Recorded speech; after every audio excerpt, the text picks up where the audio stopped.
इस भीम संसद में कि इनकी सरकार में जो दलितों पर अत्याचार बढ़े हैं उसका क्या जवाब है। ना सिर्फ उन्होंने मेरे नेता, मेरे पिता आदरणीय रामविलास पासवान जी का अपमान करने का उन्होंने काम किया, समय समय पर उनको प्रताड़ित करने का उन्होंने काम किया। बिहार की विधानसभा में पूर्व मुख्यमंत्री जो कि पुनः दलित समाज से आते हैं, जिन अब शब्दों का इस्तेमाल उनके लिए किया गया, ये सोच को दर्शाता है। 2020 में अकेले चुनाव इनके सामने लड़कर हम तो दिखा दिए।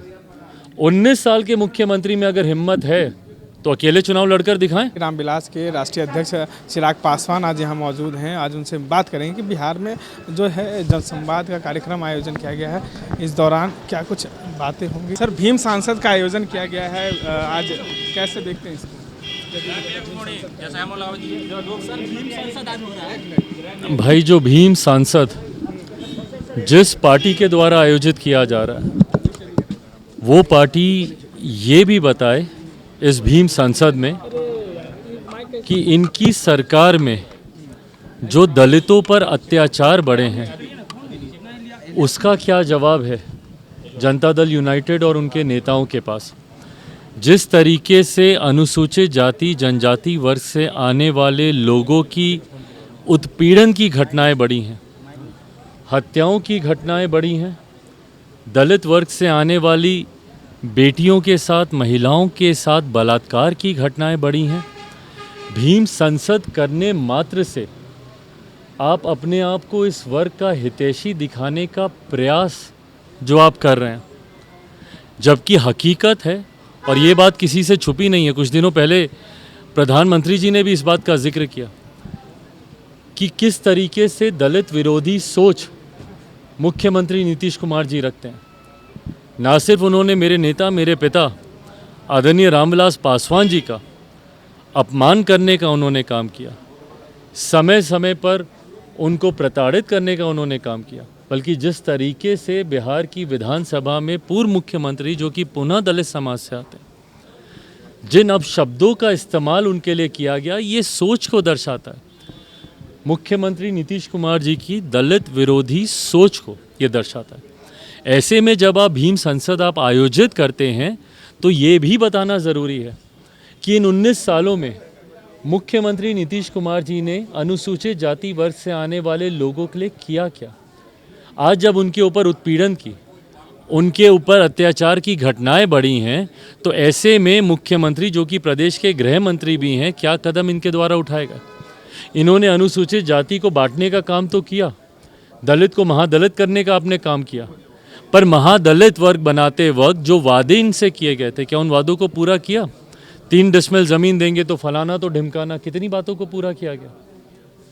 कुछ दिनों पहले चुनाव से पूर्व मुख्यमंत्री जी ये घोषणा करते हैं, और एक प्रदेश का मुख्यमंत्री जो प्रदेश के गृह मंत्री भी हैं, वो ये घोषणा करते हैं कि अगर किसी दलित समाज में हत्या होती है, पहली बात तो आप हत्या की सोच एक गृह मंत्री रख कैसे सकता है, पर यह घोषणा की जाती है कि अगर हत्या होती है तो उसके आश्रितों को सरकारी नौकरी दी जाएगी। भाई, हर हत्या पे मैं गया हूँ, आज भी आप चले जाइए, सबसे ज़्यादा हत्याएं चौकीदारों की हो रही जो दलित समाज से आते हैं। हर हत्या पे हम जाने का काम कर रहे हैं। कितने लोगों को सरकारी नौकरी देने का आपने काम किया।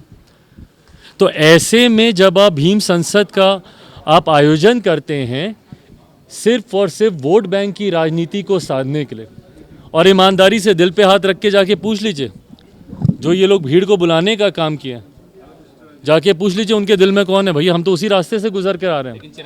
वो लोग हाथ में मुख्यमंत्री जी का झंडा पकड़ा हुआ है और बात चिराग पासवान की वो लोग कर रहे हैं।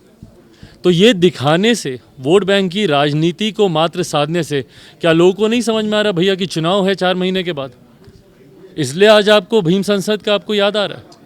पिछले 19 सालों से आपने क्या किया। भाई, कौन बैकफुट पे जा रहा है। बैकफुट पे तो आप जा रहे हैं। इससे पहले कब आप भीम संसद को आप आयोजित किए थे, कब किए थे बताएं ना मुख्यमंत्री जी। आज 19 सालों के बाद आपको अनुसूचित जाति वर्ग की आपको याद आ रही है, तो बैकफुट पे हम जा रहे हैं कि वो जा रहे हैं। और भैया, हम तो फ्रंट फुट पे खेल के दिखा दिए। 2020 में अकेले चुनाव इनके सामने लड़कर हम तो दिखा दिए।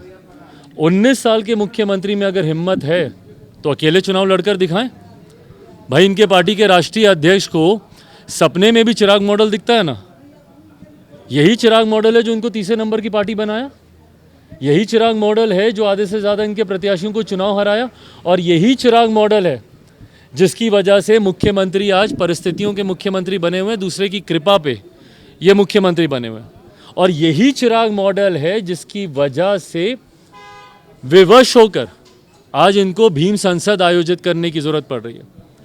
नहीं तो अनुसूचित जाति वर्ग को ये लोग कुछ समझते थे? हाँ, किस तरीके की भाषा का इस्तेमाल किया गया था पूर्व मुख्यमंत्री जीतन राम मांझी जी के लिए? किस तरीके की भाषा का इस्तेमाल किया गया था? अरे इसको कोई जानता है, हमारी मूर्खता से ये मुख्यमंत्री बने। तू तड़ाक की भाषा का इस्तेमाल किया गया।